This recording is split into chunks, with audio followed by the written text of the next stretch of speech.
Because it's located inside your neck, it's difficult to get to, making it virtually impossible to directly see and feel. Laryngologists examine the larynx, what some people call the voice box, using a technique called endoscopic examination. They do this with either a fixed scope, which is inserted into the mouth, or a flexible scope that is passed through the nasal cavity. The scope has a small light and camera that illuminates and videos the internal workings of the larynx.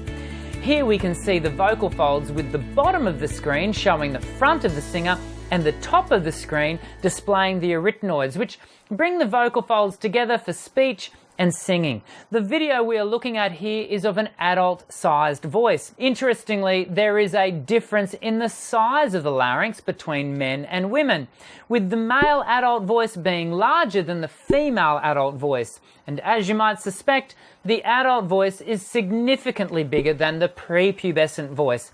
Baby bear, mama bear, and papa bear is a good way to remember it. And this is the reason why the superior thyroid notch, what most people call the Adam's apple, protrudes on most adult men, and why it doesn't protrude on most adult women. The size difference also explains, in part, the various voice types: soprano, alto, tenor, and bass, but more about that in a moment. When singing teachers and vocal coaches work with the student voice, they often approach it as one whole system that is made up of 4 components: the actuator, the vibrator, the resonator, and the articulators. When explaining these 4 components, Chalmers writes, "The actuator is the breath, the power source, and energy of the voice. The vibrator is the pair of vocal folds, which is valve-like structure of muscle and tissue. The resonator is the vocal tract, a combination of the larynx, the pharynx, and the oral cavity, amplifying the sound. And finally, the articulators are primarily the tongue and lips, which shape the sound into meaningful units." Every engine needs fuel, and your voice is no different. Your breath, or your actuator, fuels your voice. Breathing is split into 2 phases: inhalation and exhalation. To inhale, the diaphragm contracts, drawing air into the vocal tract through the larynx and down into the lungs. For the singer, the exhalation phase is managed primarily by the abdominals and the obliques. Learning to manage the outflow of air, as well as adjusting the subglottal pressures in accordance with the sung genre, is just part of the challenge facing the developing singer. As the breath stream passes through the larynx, it flows between 2 muscular bodies known as vocal folds.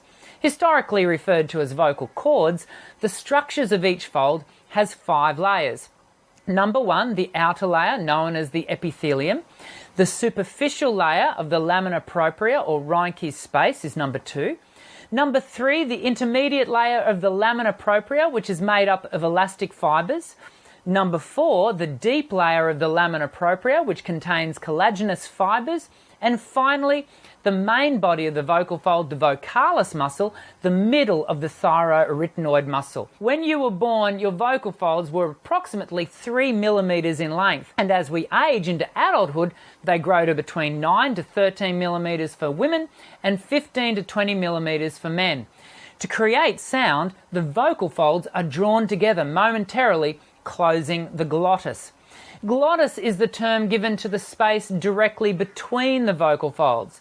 The air pressure builds beneath the closed vocal folds, and the glottis starts to open from the underside through to the top side, allowing air to escape between the leading edges of the vocal folds. When singing an A4, the same tuning pitch as an orchestra, this single close, open, close motion of the glottis is repeated 440 times per second. Measured in hertz, the oscillatory rate of the vocal folds, in part, gives us an insight into the voice type of the singer. Here we see the approximate oscillatory rates of the different voice types. Notice the difference between the lowest approximate note of the bass voice classification, a C2, when compared to the highest oscillatory value of the soprano's E6, 65 Hz through to 1318 Hz.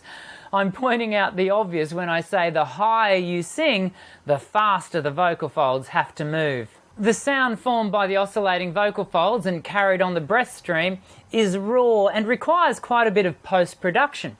The resonator, often referred to as the vocal tract, is measured from the glottis through to the outer edge of the lips and nostrils. As sound travels from its point of origin, the vocal folds, it resonates within and along the flexible spaces of the larynx, pharynx, oral and nasal cavities.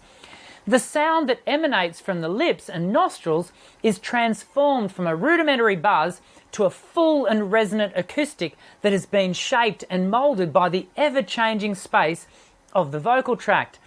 It's the ability of the skilled singer to consistently and accurately change the vocal tract shapes according to the song being sung that conveys the emotional value of the lyric via a variety of tonal colours. But it's not only the resonance of the sound that is shaped. Human beings can fashion the sound into understandable language with the use of the articulators. The tongue, the lips, the hard and soft palate, as well as the jaw to some extent, combine to form the building blocks of language, vowels and consonants. It was once thought that the voice was a simple linear system with sound only ever flowing up and out. Now we understand that the voice is in fact a non-linear system with each of the four components interacting with one another. So, for example, a high level of breath pressure being supplied by the actuator through the larynx can influence the oscillatory patterns of the vibrator, causing the vocal folds to come together with higher levels of force. This in turn releases air through the glottis at a slower rate, which only serves to increase the air pressure even further. It is the multiplicity of these interactions between the four components that make the human voice one of, if not the most complex instruments to learn to use and sing with. Every developing singer aims to coordinate the four components of the voice so that each plays its role in perfect synergy with the other three components. Of course, there is much more to singing than the mechanics of the voice, but